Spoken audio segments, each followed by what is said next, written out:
Hi, I'm Heather Sky, owner of Revolution Yoga, and today we're going to be playing with a heart opening sequence working toward Ustrasana or camel pose. So we're going to start with a seated cat-cow. If you've never done this before, just find a comfortable cross-legged position. You're going to bring your hands to your knees, and similar to what we do on all fours, as you inhale, you're going to gently pull on the knees to really get that extension from the tail all the way through the length of the spine to the top of the head, drawing the shoulder blades down and together. And on your exhale, start to pull the navel in as you lengthen out the back body, eventually rounding the shoulders, curling the tail, tucking the chin. Try a few more like that on your own, following the pace of your own breath. Inhale to extend the spine. Exhale to flex the spine.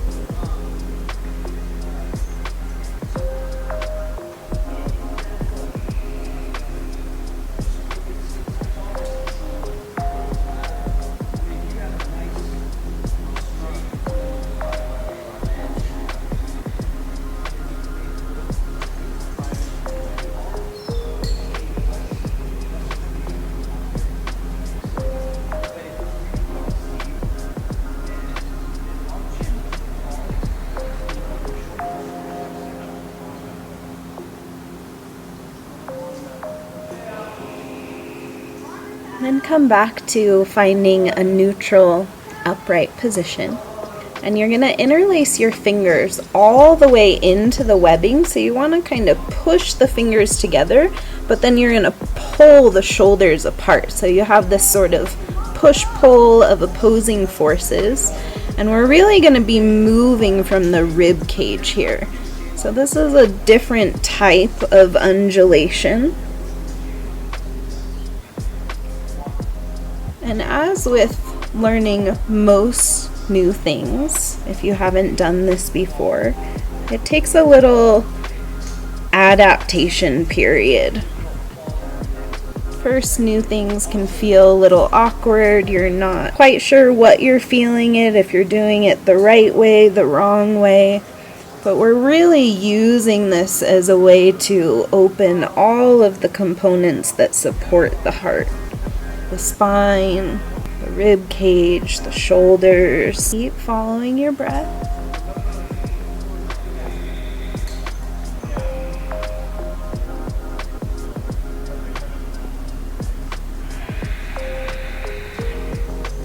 All right. Then from here, we're going to come into more of a hero style kneeling position. And we're going to practice our undulations in a different form from side to side. And all of this is helping us build toward that big heart opening back bend so that we're really understanding how our body relates to these postures and how we can learn to best support our bodies through our own wisdom. So for this one, I like to tuck my toes. That's comfortable for you. And you're going to reach back and put your right hand on your heel. We're starting on the right side, left hand on the knee. And you can see how the body is going to naturally round here. So similar to a cow pose, think about drawing the navel in and up, creating that rounding sensation. And then the left hand is just going to start drawing up the thigh as the right hand pushes down on the heel. And I like to do that all the way up toward the shoulder and then all the way back down. Switch sides, same thing.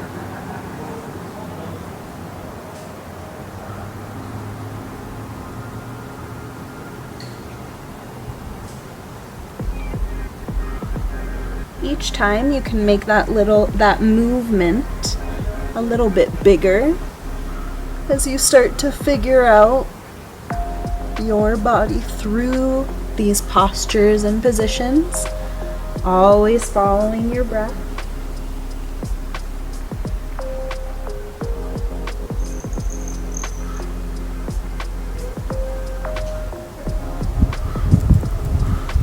Last one each side.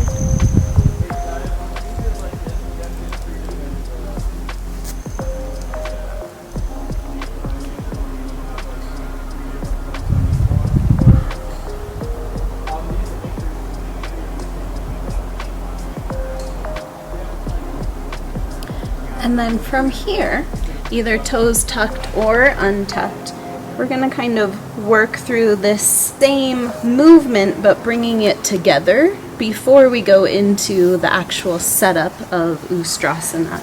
So here, I like to kind of pull up, open up, and then pull in, round in. Do that a few times.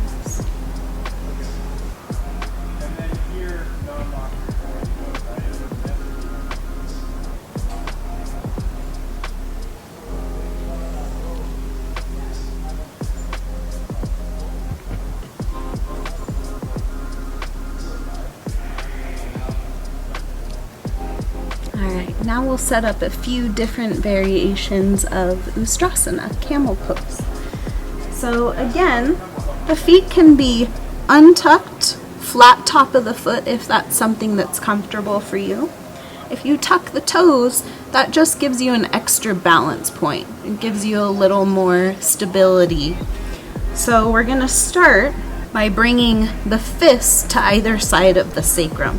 And I want you to notice if, as you do that, you already tend to push your chest and belly out. So we want to pull the ribs and belly in as we gently press into the sacrum. So we're starting from that nice neutral position. And then what a lot of us do in back bends is we either take the back bend by bending from the low back and just crunching in, or by bending where the lumbar and thoracic spine meet and the mid-back is very movable. We don't want to do either of those things. We want to really structure and support ourselves and think about extending and lengthening all the way through the spine. So fists to either side of sacrum, roll your shoulders back, pull your elbows in, and then draw the ribs and belly back into the fists. And from here, as you inhale to lengthen, you're going to draw the top of the glutes down so that instead of shortening the low back, you're keeping your length and continuing to extend to the point that the heart is open and lifted and you can maintain your breath. Soften in.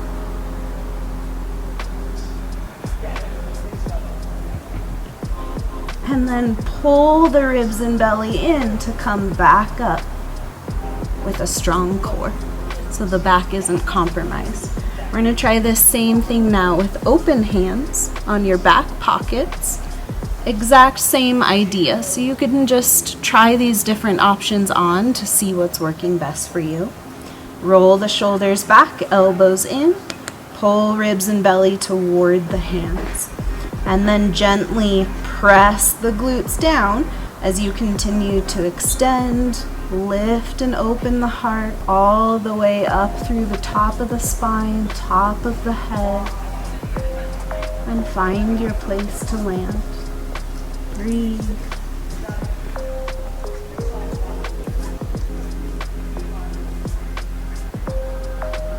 And then rely on the strength of the core to pull you back up.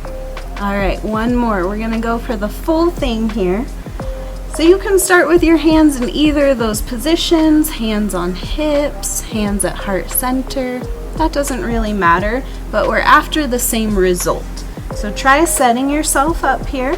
Inhale to lengthen up, open the heart, and then you might sweep the arms back one at a time, finding the heel. If that's within reach, you can always use a block to bring the ground a little higher. And then I like to again come back to that force on the heel to really open and lift to my full capacity. We should always be able to breathe in the full expression of the pose, otherwise it's not sustainable. Soften your edges. Be present. And when you're ready to come up, you might do that one hand at a time. Strong core. And then come into your favorite resting pose from here to release the spine. Thanks for tuning in with me again. I hope to see you soon.